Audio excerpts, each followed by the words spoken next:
경찰 제복을 입은 25살 여순경이 출근길에 증발했습니다. 1986년 겨울, 집을 나선 막내 순경은 영영 파출소에 도착하지 못했습니다. 수사가 시작됐지만 어찌된 일인지 사건은 단순 가출로 황급히 덮이고 맙니다. 그리고 7년이 흐른 1993년의 봄, 도로 확장을 위해 한 주택의 장독대 옆 담벼락을 허물던 굴착기 기사가 비명을 지릅니다.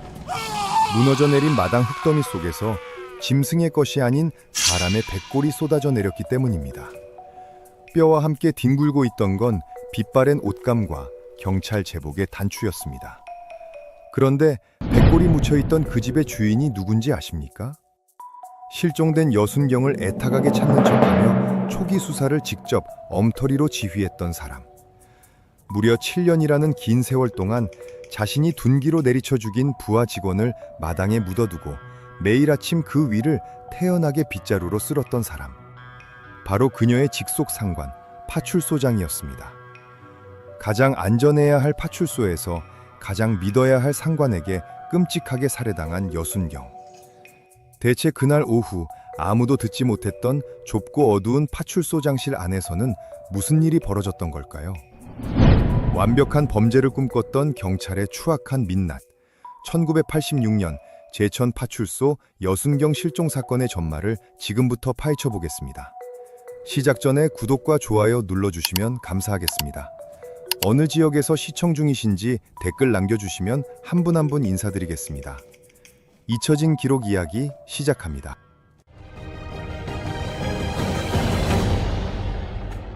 (1986년의) 제천은 아직 개발의 손길이 닿지 않은 곳이 많았습니다.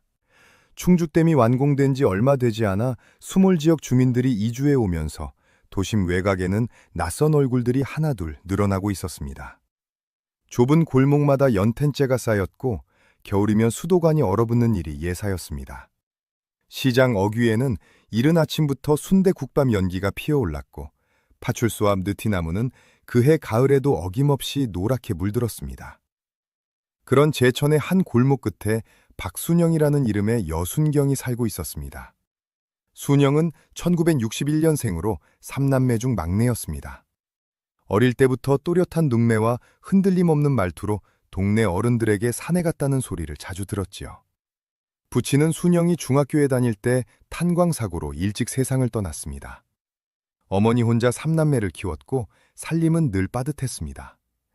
오빠 둘은 고등학교를 졸업하자마자 서울로 올라갔고 홀어머니 곁을 지키는 건 막내인 순영의 몫이었습니다.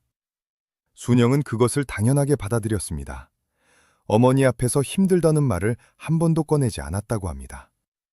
경찰 시험을 준비한 건 22살 때였습니다. 당시에는 여성이 제복을 입는 일 자체가 드문 시절이었습니다. 주변에서는 대부분 말렸습니다.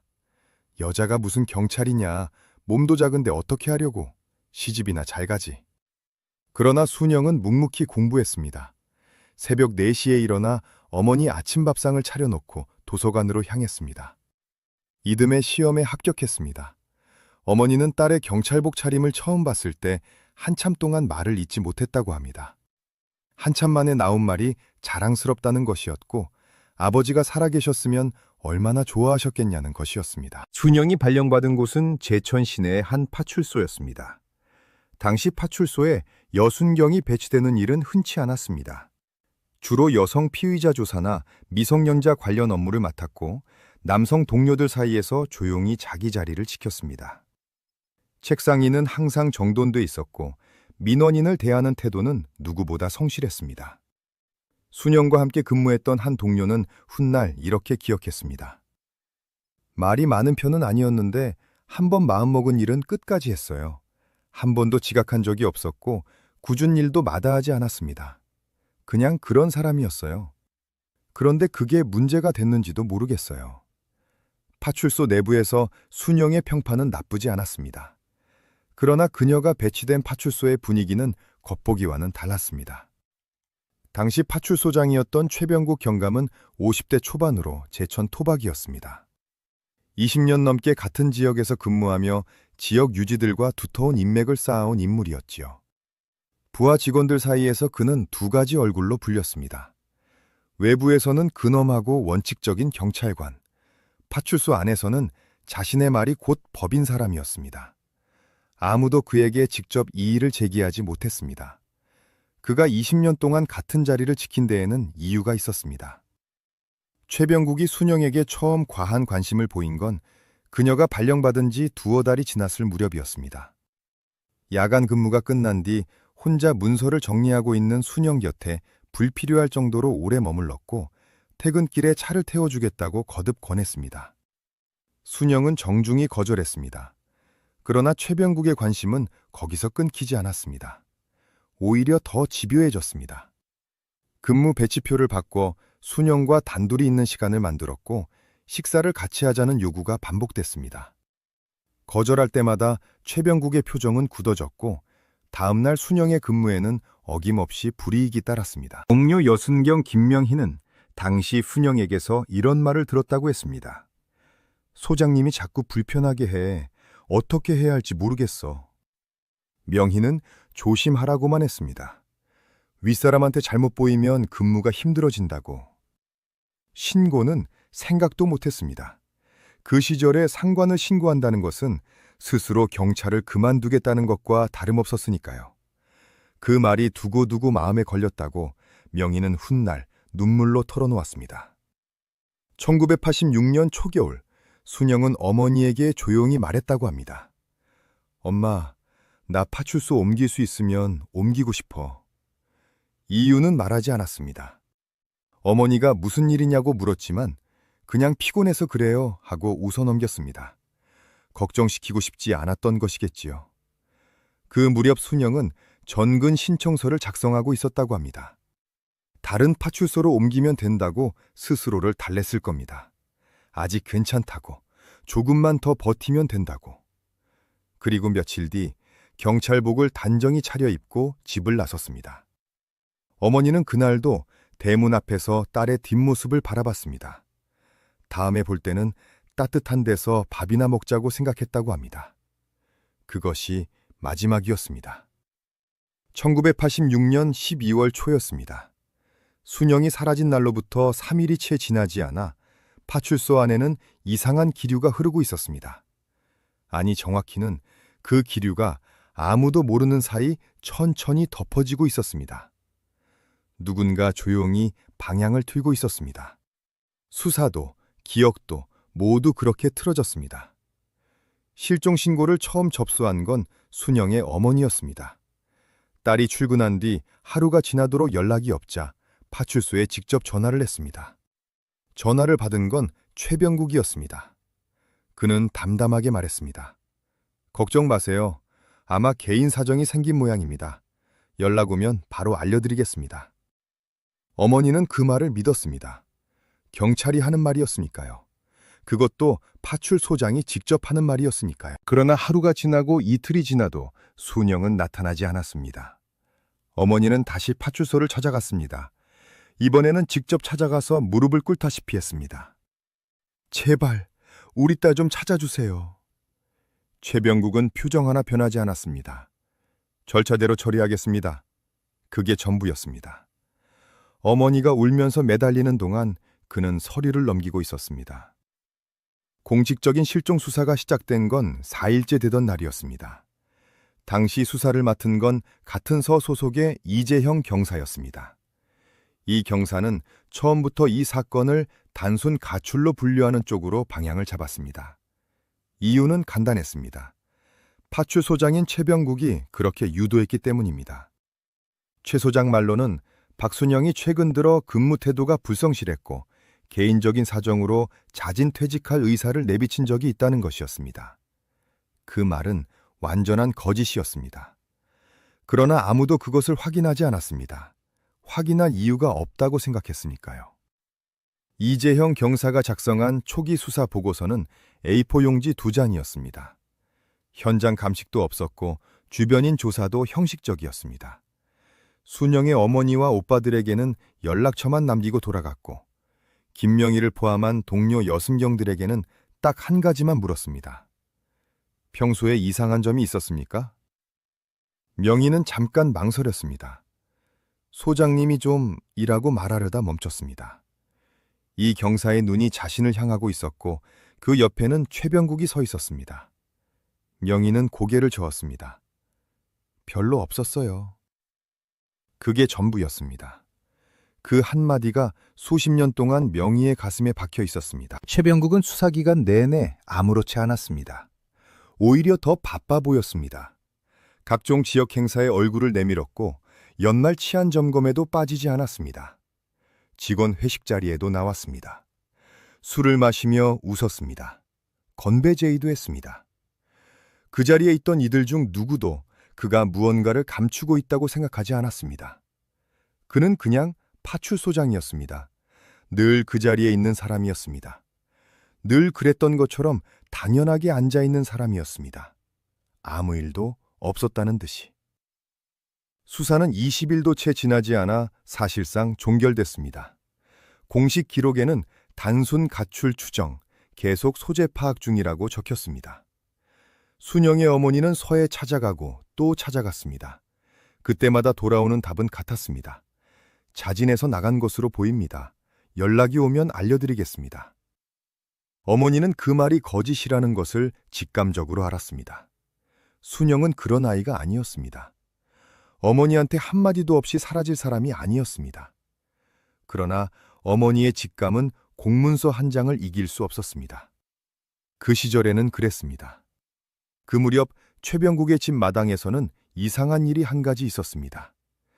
이웃에 살던 노인 한 분이 나중에 이렇게 증언했습니다. 그 겨울에 소장이 마당을 몇 번이나 팠어요. 한밤중에요.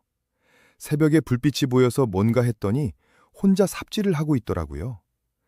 당시 노인은 그냥 텃밭을 정비하는 줄 알았다고 했습니다. 겨울에 왜 텃밭을 파는지는 이상했지만 그냥 넘겼다고 했습니다. 사람 일이란 게 이상한 게 한둘이 아니니까요. 그런데 나중에 알고 보니 이상한 게 한둘이 아니었습니다. 그 마당 아래에 무엇이 있었는지를 알게 된 건 7년이나 지난 뒤의 일이었습니다. 그 겨울 최병국의 집에서는 아무 소리도 나지 않았습니다. 집 앞 감나무에는 까치밥으로 남겨진 홍시 몇 알이 달려 있었고 마당 한켠의 장독대에는 새로 덮인 뚜껑이 가지런했습니다. 이웃들은 그 집이 늘 조용하고 단정하다고 생각했습니다. 소장댁은 참 깔끔하다고. 아무도 그 고요함이 무엇을 덮고 있는지 알지 못했습니다. 그것이 가장 추악한 침묵이었습니다. 1986년 12월 초 순영이 사라지기 전날 밤의 일을 기억하는 사람이 한 명 있었습니다. 순영과 같은 골목에 살던 이웃 박정숙이었습니다. 당시 40대 초반이었던 정숙은 그날 밤 11시가 넘어서까지 잠을 이루지 못하고 있었습니다. 영하 10도를 밑도는 밤이었고 바람이 몹시 불었습니다. 창문 틈으로 찬 기운이 스며들었고 골목의 가로등 불빛이 흔들렸습니다. 그런데 골목 어귀에서 자동차 한 대가 서는 소리가 났습니다. 엔진 소리가 한참 이어지다 꺼졌습니다. 그리고 얼마 지나지 않아 다시 시동이 걸렸습니다. 정숙은 별 생각 없이 이불을 당겨 덮었습니다. 그게 전부였습니다. 그 기억은 7년 뒤에야 다시 꺼내지게 됩니다. 재수사가 시작됐을 때 수사관이 정숙을 찾아와 그날 밤 이상한 점은 없었느냐고 물었을 때 정숙은 그 차 소리를 떠올렸다고 했습니다. 그리고 한 가지를 더 기억해냈습니다. 그 차가 파출소장 최병국의 순영차와 비슷한 색이었다는 것을. 어두워서 정확하지는 않았지만 짙은 녹색 계통이었다고 했습니다. 최병국의 차는 짙은 녹색이었습니다.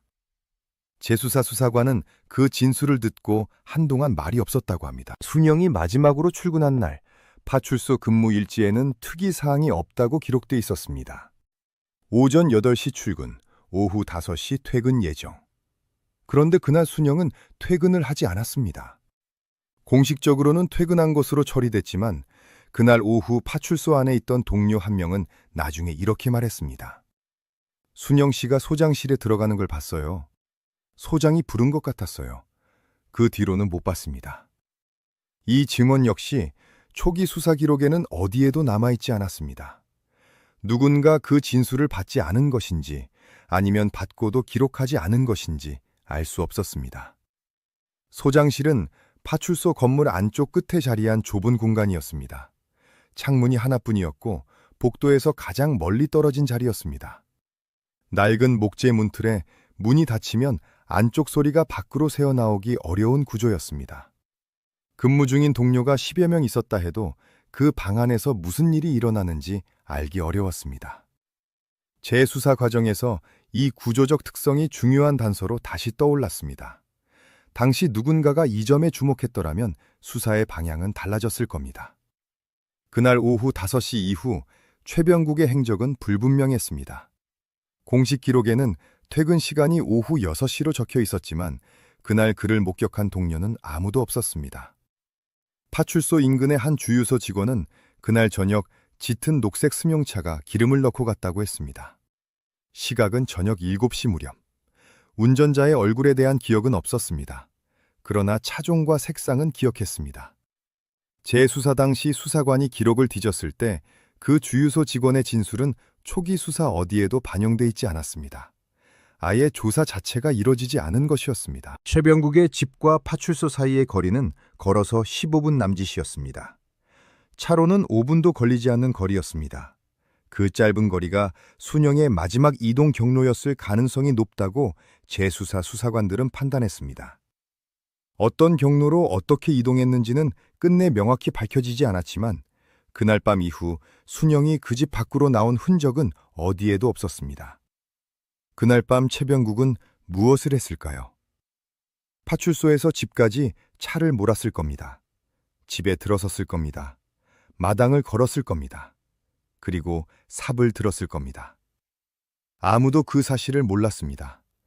이웃 노인은 잠들었고 아내는 친정에 가 있었고 골목은 고요했습니다. 영하의 밤 공기 속에서 그는 혼자 땅을 팠습니다. 그 다음 날 아침 마당은 평소와 다름없이 조용했고 장독대는 가지런했습니다. 아무 일도 없었던 것처럼. 그러나 땅은 기억하고 있었습니다. 땅은 절대로 잊지 않았습니다. 순영의 어머니는 그날 이후 매일 밤 딸이 쓰던 베개를 껴안고 잠들었다고 합니다. 방 안에는 딸의 경찰복이 그대로 걸려 있었습니다. 세탁하지 않았습니다.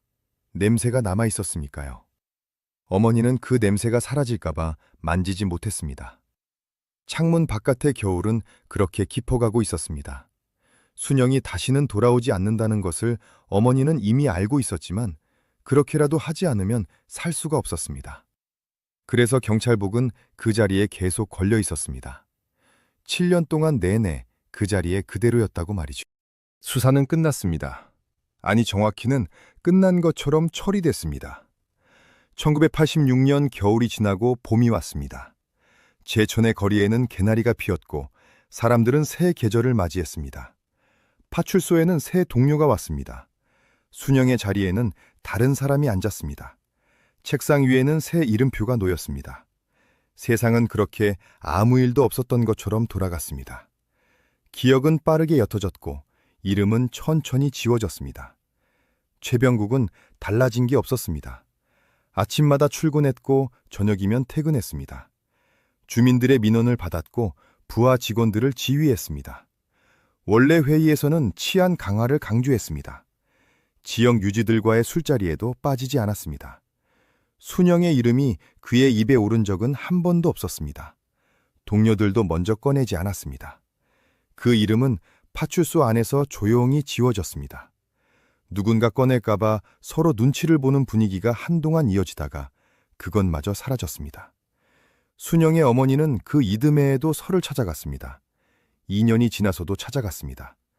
그러나 돌아오는 대답은 한결같았습니다. 소재 파악 중입니다. 연락이 오면 알려드리겠습니다. 어머니는 그때마다 집으로 돌아오는 길에 순영의 이름을 불렀다고 합니다. 아무도 없는 골목에서 혼자 딸 이름을 불렀습니다. 메아리도 없는 골목에서. 그 모습을 본 이웃 박정숙은 나중에 이렇게 말했습니다. 그 어머니가 부르는 소리를 들을 때마다 가슴이 무너졌습니다. 그런데도 아무 말도 못했습니다. 제가 기억하는 그 차 소리가 뭔가 연관이 있지 않을까 하는 생각은 했지만 경찰한테 경찰 이야기를 어떻게 해요? 무서웠습니다. 정말로 무서웠습니다. 그 무렵 최병국의 집안에는 변화가 생겼습니다. 아내 이 씨와의 사이가 예전 같지 않다는 이야기가 돌았습니다. 이 씨는 순영이 사라진 그해 겨울부터 남편과 거리를 두기 시작했다고 합니다. 이유를 밝히지 않았습니다. 그냥 조용해졌습니다. 동네 사람들은 부부 사이가 좀 소원해졌나 보다 정도로만 생각했습니다. 그러나 이 씨는 알고 있었습니다. 정확히 무엇을 알았는지는 훗날 재수사 과정에서 밝혀지게 됩니다. 7년 동안 최병국은 한 가지 일을 반복했습니다. 마당의 장독대 주변을 직접 관리했습니다. 다른 건 아내에게 맡겨도 장독대 주변만큼은 절대 손대지 못하게 했습니다. 이 씨는 처음에는 이상하게 생각했습니다. 그런데 물어볼 수가 없었습니다. 뭔가 물어보면 안 될 것 같은 분위기가 있었습니다. 이 씨는 그냥 모른 척했습니다. 그게 더 편했습니다. 살기 위해서는 모르는 편이 나은 것들이 있으니까요. 이 씨는 그것을 택했습니다. 순영의 오빠 박순철은 여동생이 사라진 뒤에도 제천을 수시로 드나들었습니다. 어머니 곁을 지키기 위해서이기도 했고 혹시라도 단서가 나올까 싶어서이기도 했습니다. 그는 틈날 때마다 파출소 근처를 서성였습니다. 무언가를 기다리듯이. 한 번은 최병국과 마주친 적이 있었습니다. 순철은 혹시 우리 동생 관련해서 새로운 이야기가 없느냐고 물었습니다. 최병국은 태연하게 대답했습니다. 아직 연락이 없네요. 자의로 나간 것 같으니 언젠가 연락이 오지 않겠어요? 순철은 그 말을 들으면서 그의 눈을 봤습니다. 그 눈이 이상하게 흔들리지 않았다고 했습니다. 오히려 너무 잔잔했다고, 그게 더 무서웠다고 나중에 말했습니다. 3년이 지나고 4년이 지났습니다.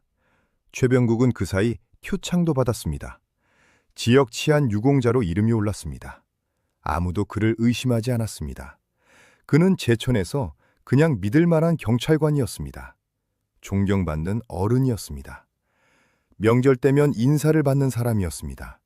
후배들이 먼저 고개를 숙였고 지역 주민들은 그의 이름을 친근하게 불렀습니다. 그가 매일 아침 출근하며 지나치는 그 마당 아래에 무엇이 있는지 아무도 몰랐습니다. 순영의 어머니는 몸이 점점 약해졌습니다. 무릎이 안 좋아졌고 눈도 침침해졌습니다. 그래도 해마다 딸의 생일이 되면 혼자 밥상을 차렸습니다. 순영이 좋아하던 미역국과 잡채를 만들었습니다. 아무도 먹지 않는 밥상을 차려놓고 한참 앉아 있다가 치웠습니다. 그것이 어머니가 할 수 있는 전부였습니다. 딸이 살아있다는 확신과 죽었다는 직감 사이에서 매해 생일 밥상을 차렸습니다. 그 밥상이 7번 차려지는 동안 진실은 마당 땅 아래에 있었습니다. 불과 5분 거리에 집 마당 아래에 있었습니다.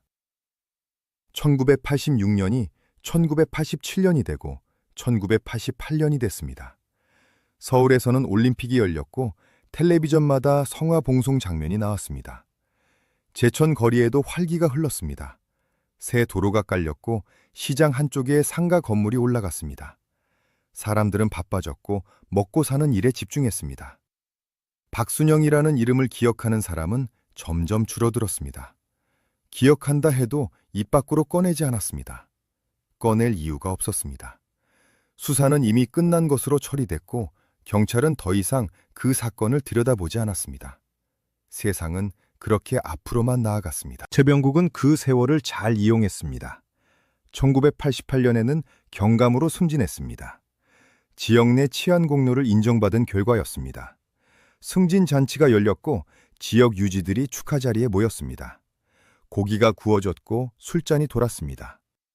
최병국은 환하게 웃으며 인사를 받았습니다. 그 자리에 있던 한 후배 경찰관은 훗날 이렇게 말했습니다. 그날 소장님이 그렇게 편안하게 웃는 것을 보면서 저는 그냥 존경스러웠습니다. 좋은 분이라고 생각했어요. 그게 오히려 더 무서운 일이었다는 걸 나중에야 알았습니다. 1990년이 되자 최병국은 퇴직을 앞두고 있었습니다. 25년 넘게 몸담았던 경찰 생활의 마무리였습니다. 퇴직 전에 그는 제천 시내 외곽에 작은 토지를 매입했습니다. 그동안 조금씩 모아온 돈과 처가 쪽의 도움을 받았다고 했습니다. 퇴직 후에는 그 땅에 소규모 농막을 짓고 조용히 살겠다는 계획이었습니다. 아내 이 씨는 이사 이야기가 나오자 처음에는 반겼습니다. 그 집을 떠나고 싶었습니다. 이유는 말할 수 없었지만 그 마당이 싫었습니다. 그 장독대 주변이 싫었습니다. 그런데 이사는 결국 이루어지지 않았습니다.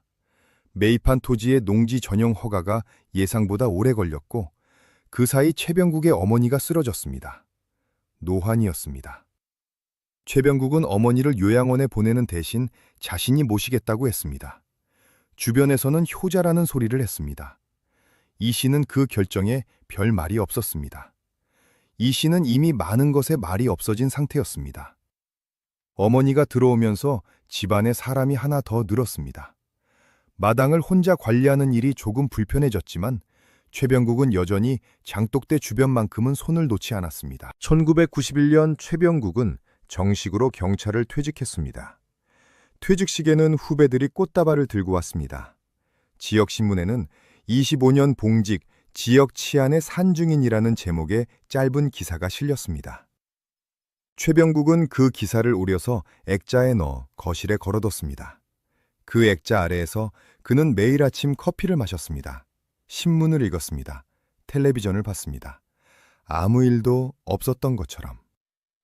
그러나 그 집 마당은 기억하고 있었습니다. 땅은 말이 없었지만 기억하고 있었습니다. 순영의 어머니는 그 무렵 몸이 많이 상했습니다. 류머티즘으로 손가락 마디가 굳어가고 있었습니다. 걷는 것도 예전 같지 않았습니다. 그래도 해마다 순영의 실종일이 돌아오면 직접 파출소를 찾아갔습니다. 달라진 건 없었습니다. 담당자가 바뀌어 있을 뿐이었습니다. 새 담당자는 파일을 꺼내 훑어보다가 말했습니다. 죄송합니다. 현재로선 추가 수사가 어렵습니다. 어머니는 그 말을 듣고 나서 한동안 자리에서 일어나지 못했습니다. 다리에 힘이 빠졌습니다. 오빠 순철이 부축해서 나왔습니다. 두 사람은 파출소와 무티나무 아래에서 한참 서 있었습니다. 그 나무는 순영이 매일 아침 지나쳐 출근하던 나무였습니다. 어머니는 그 나무를 한참 올려다봤습니다. 아무 말도 하지 않았습니다. 말이 필요하지 않았습니다. 그렇게 5년이 갔습니다. 6년이 갔습니다. 순영이 사라진 지 7년째 되던 해에도 그 마당은 조용했습니다. 장독대 뚜껑은 가지런했고 감나무에는 새잎이 돋아나고 있었습니다. 최병국은 그날도 아침 일찍 일어나 마당을 쓸었습니다. 빗자루질을 하면서 장독대 쪽을 한번 봤습니다. 그리고 다시 빗자루를 들었습니다. 그의 얼굴에는 아무 표정이 없었습니다. 그저 아침 마당을 쓰는 사람의 얼굴이었습니다. 그것이 가장 섬뜩했습니다. 두려움도 없고 죄책감도 없는 그 얼굴이. 1992년 가을부터 최병국의 주변 사람들은 조금씩 이상한 낌새를 눈치채기 시작했습니다.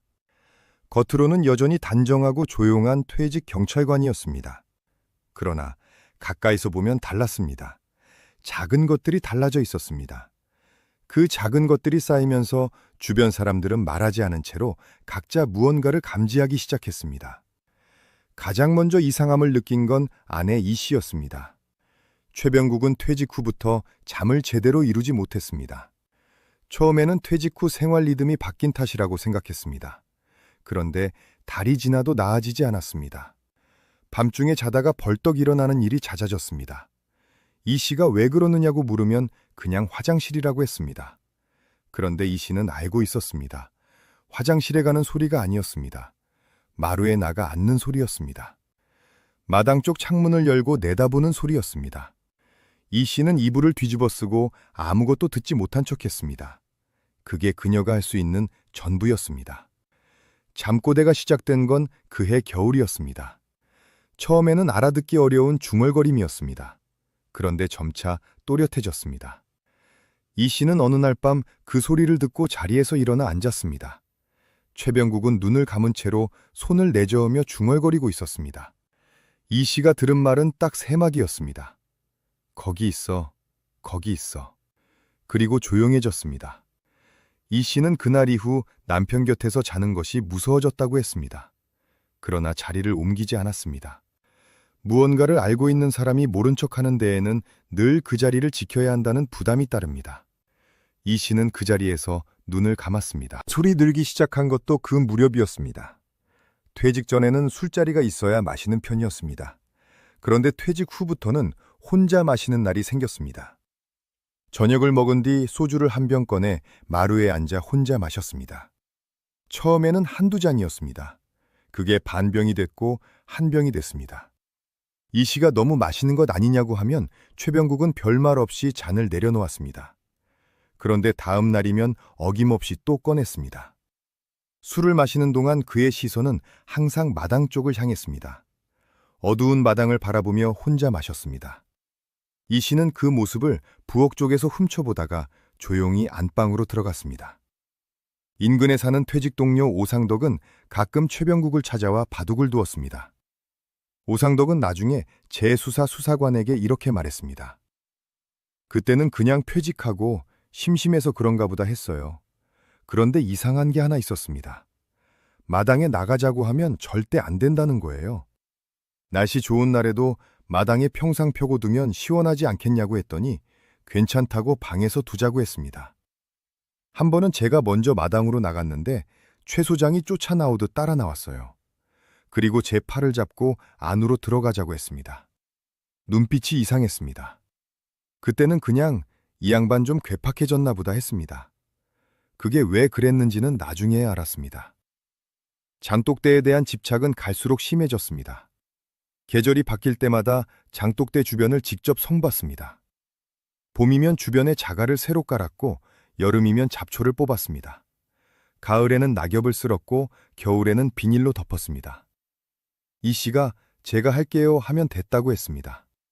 목소리가 낮아지면서 하지 말라고 했습니다. 이 씨는 더 이상 그쪽으로 다가가지 않았습니다. 어머니를 모시는 일이 생기면서 집안에서 신경 쓸 일이 늘었고 이 씨는 그것에 집중하는 쪽을 택했습니다. 마당 한편을 없는 공간처럼 여기는 법을 터득했습니다. 최병국의 어머니는 고령에도 정신이 또렷한 분이었습니다. 어느 날 아들이 마당을 홀로 손보는 모습을 창문 너머로 바라보다가 이 씨에게 조용히 물었습니다. 저기 뭐가 있냐? 이 씨는 그냥 장독대라고 했습니다. 어머니는 잠시 창밖을 보다가 더 이상 묻지 않았습니다. 그날 이후 어머니는 그쪽을 바라보지 않았습니다. 의도적으로 시선을 돌렸습니다. 이 씨는 그 모습을 보면서 어머니도 무언가를 직감했다고 생각했습니다. 그러나 두 사람은 그것에 대해 한 번도 이야기하지 않았습니다. 그 집안에서는 그런 것들을 말로 꺼내는 법이 없었습니다. 최병국이 매일 아침 마당을 쓸기 시작한 지 7년째 되는 봄이었습니다. 순영이 사라진 지도 7년이 됐습니다. 그리고 그 봄에 모든 것이 달라지기 시작했습니다. 아무도 예상하지 못한 방향에서 실마리가 풀리기 시작했습니다. 땅은 오래 참았지만 끝까지 침묵하지는 않았습니다. 7년이라는 세월이 지난 뒤 그 마당은 마침내 입을 열기 시작했습니다. 그해 봄 제천 시내 일부 구역에 재개발 계획이 발표됐습니다. 오래된 단독주택 밀집 지역을 정비하고 도로를 넓히는 사업이었습니다. 최병국의 집은 직접 철거 대상은 아니었습니다. 그러나 바로 인접한 골목 끝 담벼락이 도로 확장 구역에 포함됐었습니다. 그 담벼락을 허물기 위해 중장비가 들어오던 날 예상치 못한 일이 생겼습니다. 굴착기가 담벼락 기초를 파고들면서 인접한 최병국의 집 마당 끄트머리 흙이 함께 무너졌습니다. 장독대 바로 옆이었습니다. 현장에 있던 인부 한 명이 무너진 흙 속에서 이상한 것을 봤습니다. 처음에는 동물뼈라고 생각했습니다. 그런데 모양이 달랐습니다.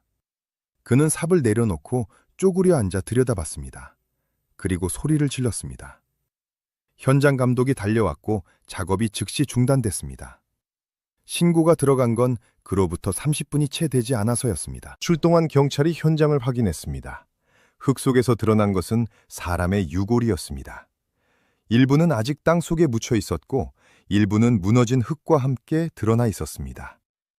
유골 곁에서 부식된 직물 조각이 함께 발견됐습니다. 감식반이 도착했을 때 그 직물 조각을 살펴본 감식관은 즉시 사진을 찍었습니다. 단추가 달린 형태였습니다. 금속 단추였습니다. 그리고 그 단추에는 특정 문양이 새겨져 있었습니다. 경찰 제복에 사용되는 문양이었습니다. 감식반장이었던 최용준 경사는 그 자리에서 직감했다고 훗날 말했습니다. 이건 오래된 사건이다. 그것도 보통 사건이 아니다. 유골의 상태로 보아 매장된 지 수년이 지난 것이 분명했습니다. 그는 현장을 즉시 통제하고 상부에 보고했습니다. 그리고 미해결 실종사건 목록을 요청했습니다. 제천 관할 내 7년 이내 실종사건 전수를 뽑아달라고 했습니다. 목록이 나왔습니다. 여러 건이 있었습니다. 그런데 최용준의 눈길이 멈춘 건 한 건이었습니다. 1986년 12월 박순영 여순경 실종, 미해결, 단순 가출 추정. 그 네 글자가 그의 눈에 박혔습니다. 단순 가출 추정. 경찰 제복 단추가 발견된 매장지에서 단순 가출이라는 결론이 어떻게 나왔는지 그는 이해할 수 없었습니다. 아니, 정확히는 이해하고 싶지 않았습니다. 너무 명백한 것이 보였기 때문입니다. 국립과학수사연구원의 유골 감정이 의뢰됐습니다. 결과가 나오기까지 수주가 걸렸습니다. 그 기간 동안 최용준은 7년 전 수사 기록을 처음부터 다시 읽었습니다. A4 용지 2장짜리 수사보고서를 읽으면서 그는 몇 번이나 멈췄습니다. 현장 감식 없음, 주변인 조사 미실시, 담당 수사관 의견, 단순 가출 추정, 파출소장 진술 기반. 그 파출소장이 누구인지 확인했습니다. 최병국, 현재 퇴직, 거주지 제천 시내. 그리고 유골이 발견된 집의 등기부를 확인했습니다. 소유자 최병국. 최용준은 그 이름을 보고 한동안 서류에서 눈을 떼지 못했습니다. 감정 결과가 도착했습니다. 유골은 20대 중반에서 30대 초반 사이의 여성으로 추정됐습니다. 사망 시점은 7년에서 8년 전 사이로 추정됐습니다. 그리고 결정적인 소견이 있었습니다. 후두부 함몰 골절 흔적 확인, 외력에 의한 것으로 판단됨, 타살 가능성 높음. 최용준은 그 문장을 3번 읽었습니다. 그리고 수사 기록 파일을 덮었습니다. 이것은 가출이 아니었습니다. 처음부터 가출이 아니었습니다. 그리고 그것을 가장 먼저 알았어야 할 사람이 가장 먼저 덮은 것이었습니다. 박순영의 어머니에게 연락이 간 건 감정 결과가 나온 다음 날이었습니다. 담당 수사관이 직접 어머니의 집을 찾아갔습니다. 어머니는 그때 70이 넘은 나이였습니다. 무릎이 좋지 않아 방 안에 앉아 있었습니다. 수사관이 들어와 앉자 어머니는 직감했다고 합니다. 그 눈빛이 아무 소식이 없을 때 오는 사람의 눈빛이 아니었습니다. 어머니는 수사관의 말이 끝나기 전에 눈을 감았습니다. 그리고 한참 동안 아무 말도 하지 않았습니다. 창밖에는 봄비가 내리고 있었습니다. 처음에는 가늘게 내리다가 점점 굵어졌습니다. 어머니는 그 빗소리를 들으면서 딸의 이름을 속으로 불렀습니다. 입술이 움직였지만 소리는 나오지 않았습니다. 7년이 지나 딸을 찾았는데 그것이 이런 방식이었습니다. 최병국은 수사관들이 찾아오던 날 아침에도 마당을 쓸고 있었습니다. 빗자루를 든 채로 대문이 열리는 소리를 들었습니다. 수사관 2명이 들어왔습니다. 최병국은 빗자루를 천천히 내려놓았습니다. 그리고 수사관들의 얼굴을 봤습니다. 아무 말도 하지 않았습니다. 수사관 중 한 명이 입을 열었습니다. 최병국 씨 댁 마당에서 유골이 발견됐습니다. 동행해 주시겠습니까? 최병국은 잠시 마당 끝 장독대 쪽을 바라봤습니다. 그리고 고개를 끄덕였습니다. 그 눈에는 놀람도 당황함도 없었습니다. 마치 기다리고 있었던 것처럼, 아니면 이미 모든 것이 끝났다는 것을 알고 있었던 것처럼. 그 표정이 그 자리에 있던 수사관들의 가슴에 오래 남았습니다. 최병국이 임의동행 형식으로 경찰서에 들어간 날 오후, 제천 시내에는 소문이 빠르게 퍼졌습니다. 퇴직한 전직 파출소장이 경찰 조사를 받고 있다는 것이었습니다. 구체적인 내용은 알려지지 않았지만 사람들은 수근거렸습니다. 뭔가 심상치 않다는 것을 느꼈습니다. 그러나 아직 아무것도 공식적으로 확인된 것은 없었습니다. 최병국은 조사실에 앉아 조용히 입을 닫고 있었습니다. 모른다고 했습니다. 어떻게 거기에 그것이 있는지 모르겠다고 했습니다. 마당에 오래전부터 있었던 것 아니겠느냐고 했습니다. 목소리는 흔들리지 않았습니다. 7년 동안 단련된 침묵이었습니다. 재수사를 맡은 강력팀 윤서진 경위는 최병국의 첫 진술을 듣고 나서 파일을 덮었습니다. 이 사람은 쉽게 무너지지 않는다. 그는 직감했습니다. 정면 돌파보다는 주변을 먼저 흔들어야 한다고 판단했습니다. 증거를 쌓고 주변인의 입을 열어야 했습니다. 윤경희는 팀원들에게 지시했습니다. 최병국과 접촉한 모든 사람을 다시 찾아라. 7년 전 수사에서 빠진 사람이 있으면 전부 다 찾아라. 가장 먼저 찾아간 것은 동료 여순경 김명희였습니다. 영희는 그 사이 결혼해서 제천을 떠나 청주에 살고 있었습니다.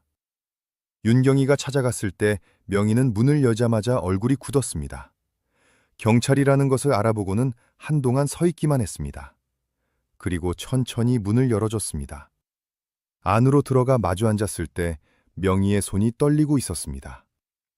윤경희가 입을 열기도 전에 명희가 먼저 말했습니다. 저 알고 있었어요. 7년 전부터 알고 있었어요. 윤경희는 조용히 기다렸습니다. 영희는 눈을 감았다가 떴습니다. 그리고 말하기 시작했습니다. 순영이가 저한테 말했어요. 소장이 자꾸 불편하게 한다고. 퇴근 후에 따라온 적도 있다고, 차에 태워주겠다며 강요한 적도 있다고. 저는 조심하라고만 했어요. 신고하자고 말은 못했어요. 그 시절에 소장을 신고한다는 게 어떤 의미인지 알잖아요. 그냥 조심하면 되는 줄 알았어요. 제가 틀렸어요. 제가 틀렸습니다. 영희는 한 가지를 더 털어놓았습니다. 순영이 사라진 날 파출소에서 목격한 것이었습니다. 그날 오후 순영이 소장실로 들어가는 것을 봤습니다. 소장이 부른 것 같았어요. 순영이 표정이 좋지 않았습니다. 뭔가 긴장한 것 같았어요. 저는 그냥 업무 얘기겠거니 했어요. 그런데 그게 마지막이었습니다. 이 진술을 마치고 명희는 한참 울었습니다. 7년 동안 묵혀둔 것이 한꺼번에 터지는 것 같았습니다. 윤경희는 조용히 기다렸습니다. 서두르지 않았습니다. 이 눈물이 멈추면 그 다음 이야기가 나온다는 것을 알았습니다. 다음으로 찾아간 것은 이웃 주민 박정숙이었습니다.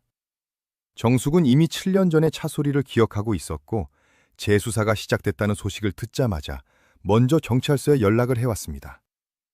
그녀는 진술서를 작성하면서 말했습니다. 7년 동안 이 말을 하고 싶었어요. 그 차 소리가 맞다고 생각했어요. 그런데 경찰한테 경찰 얘기를 어떻게 해요?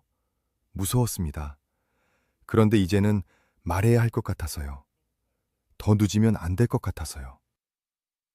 결정적인 증언은 뜻밖의 인물에게서 나왔습니다. 최병국의 아내 이 씨였습니다. 이 씨는 처음에는 입을 열지 않았습니다. 윤경희가 찾아갔을 때 이 씨는 현관에서 막았습니다. 할 말이 없습니다. 그게 전부였습니다. 윤경희는 무리하게 밀어붙이지 않았습니다. 명함을 남기고 돌아왔습니다. 생각이 바뀌면 연락을 달라고 했습니다. 3일이 지났습니다. 이 씨에게서 전화가 왔습니다. 한번 뵙겠습니다. 목소리가 낮고 조용했습니다. 윤경희가 다시 찾아갔을 때 이 씨는 부엌에서 차를 끓이고 있었습니다. 마주 앉자 이 씨는 한동안 찻잔만 내려다봤습니다. 그리고 천천히 입을 열었습니다. 그날 밤 저 집에 없었어요. 친정에 가 있었어요.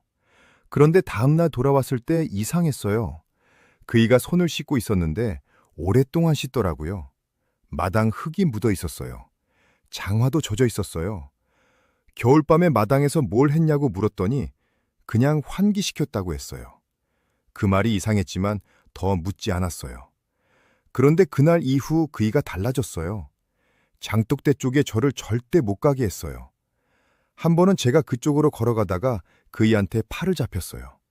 소나기가 어찌나 세던지 거기 가지 말라고 했어요. 눈빛이 달랐어요. 그래서 그때부터 알았어요. 거기 뭔가 있다는 것을. 이 씨는 말을 잠시 멈췄습니다. 찻잔을 두 손으로 감쌌습니다. 그리고 말을 이었습니다. 순영 씨 이름은 그의 입에서 한 번도 나온 적이 없어요. 그게 더 이상했어요. 파출소에서 사람이 사라졌는데 소장이었던 사람이 그 이름을 한 번도 안 꺼내요. 동료가 사라졌으면 걱정이라도 해야 하는 거 아닌가요? 그런데 없는 사람처럼 대했어요. 처음부터. 저는 7년 동안 그게 제일 이상했어요. 이 씨는 거기까지 말하고 입술을 꾹 다물었습니다. 눈물은 흘리지 않았습니다. 이미 다 말랐는지 눈이 그냥 붉었습니다. 윤경희는 이 씨의 진술을 녹취하고 서명을 받았습니다. 나오는 길에 잠시 마당을 봤습니다. 장독대는 그 자리에 있었습니다. 뚜껑이 가지런히 덮여 있었습니다. 유골은 이미 수거돼 국과수로 갔지만 그 자리에 난 흙자국은 아직 남아 있었습니다.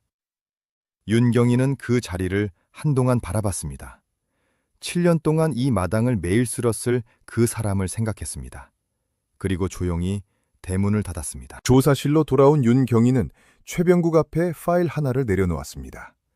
국과수 감정서였습니다. 그리고 이 씨의 진술서를 그 위에 올렸습니다. 그 다음에는 김명희의 진술서를 올렸습니다.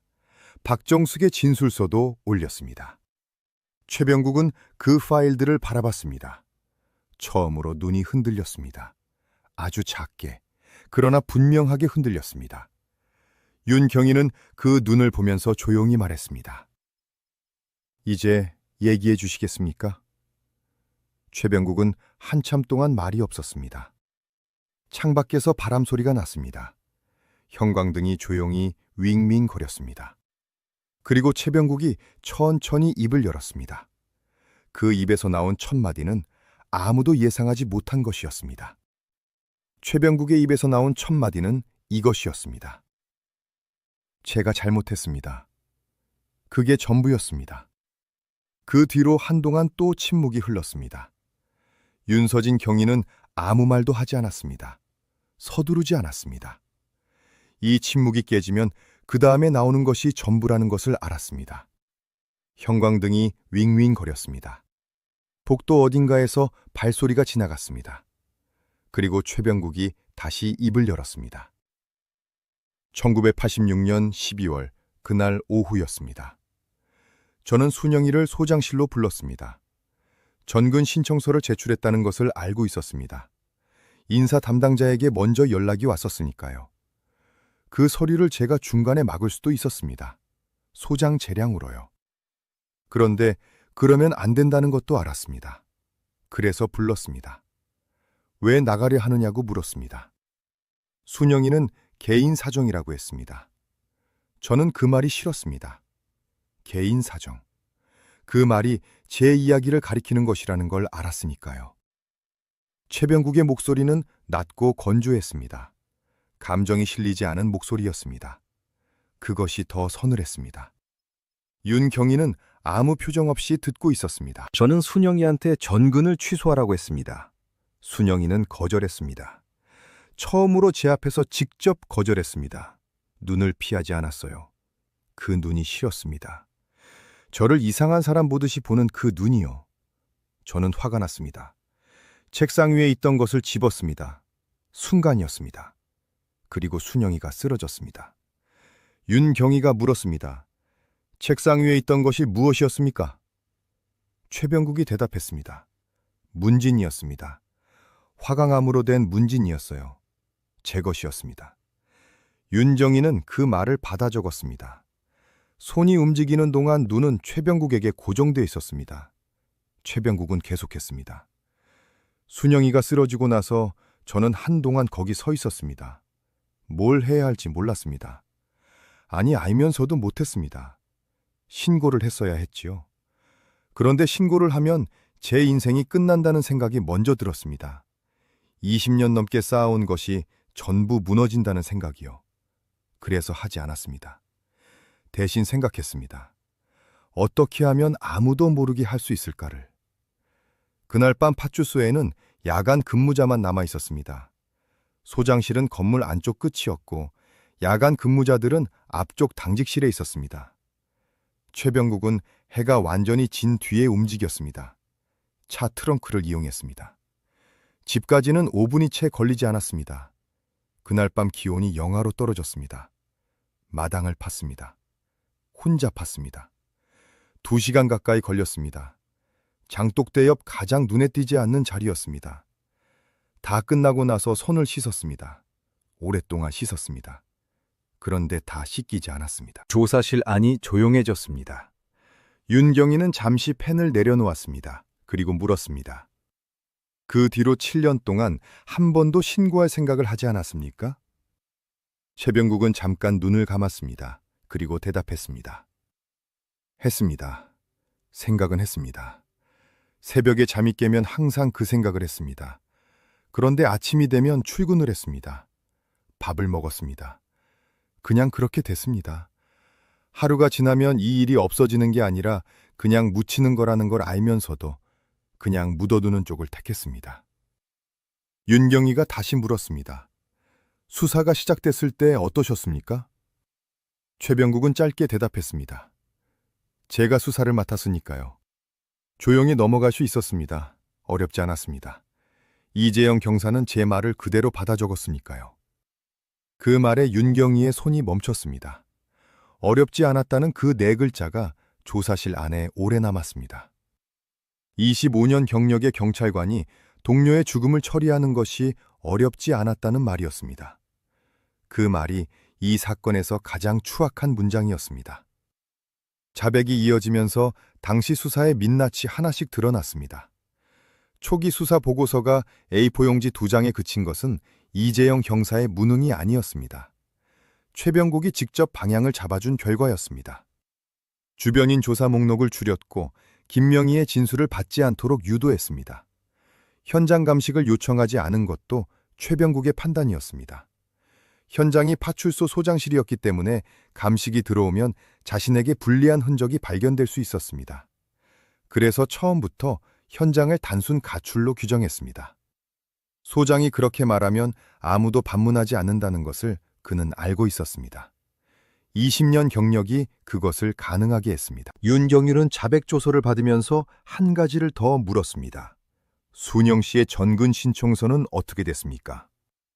최병국이 대답했습니다. 제가 파기했습니다. 그날 바로요. 윤경이가 말했습니다. 그러면 순영 씨는 전근을 원했던 것이 공식 기록에 남아있지 않군요.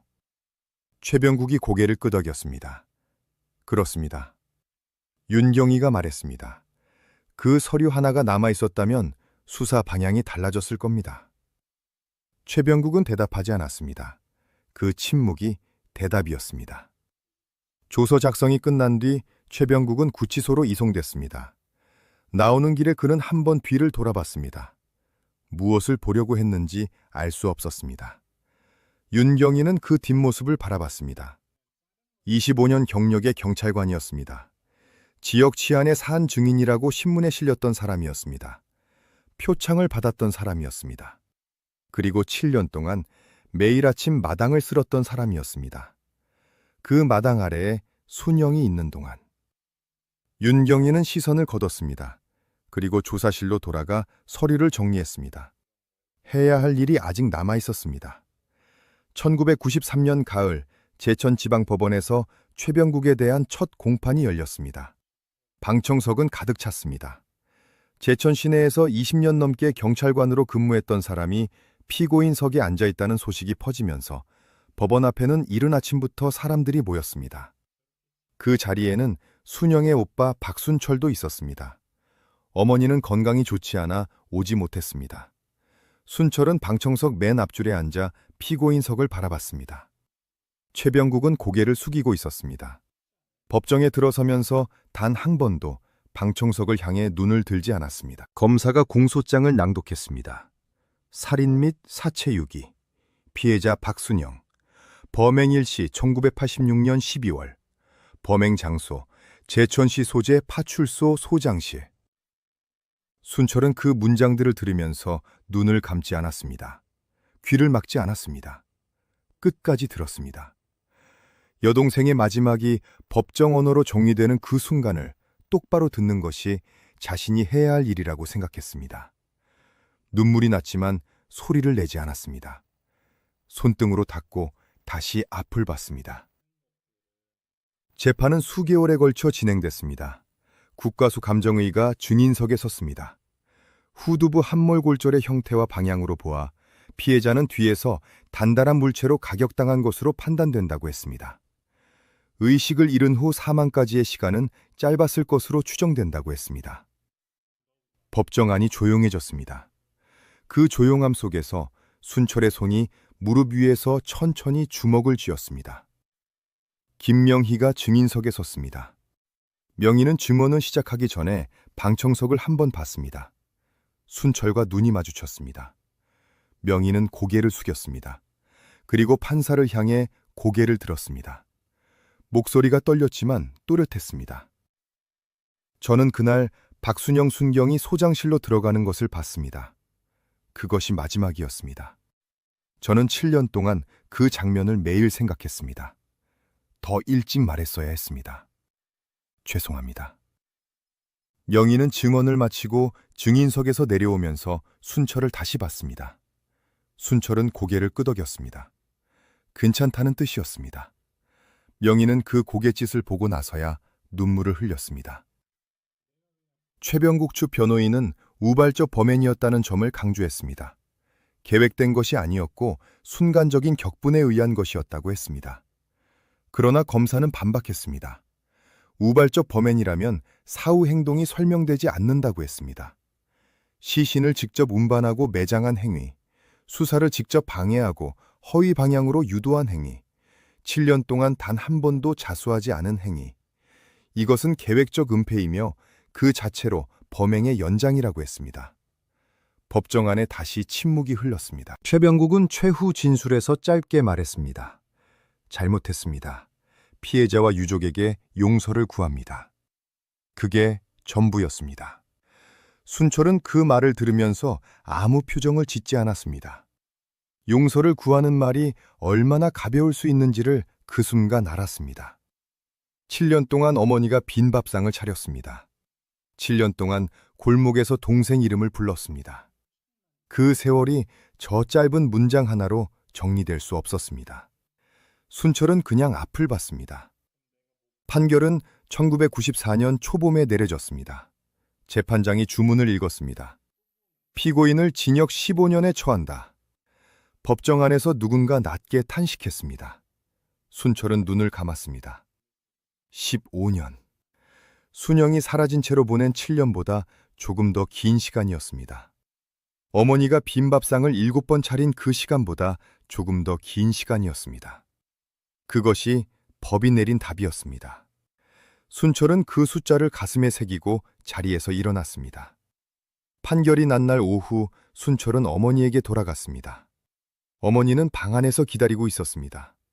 순철이 들어서자 어머니는 아무 말 없이 아들의 손을 잡았습니다. 관절이 굳어 구부러진 손이었습니다. 순철은 그 손을 두 손으로 감쌌습니다. 한참 동안 두 사람은 그렇게 있었습니다. 창밖에는 봄 햇살이 들어오고 있었습니다. 어머니가 먼저 말했습니다. 순영이 이제 편히 있을 수 있겠나. 순철은 대답 대신 고개를 끄덕였습니다.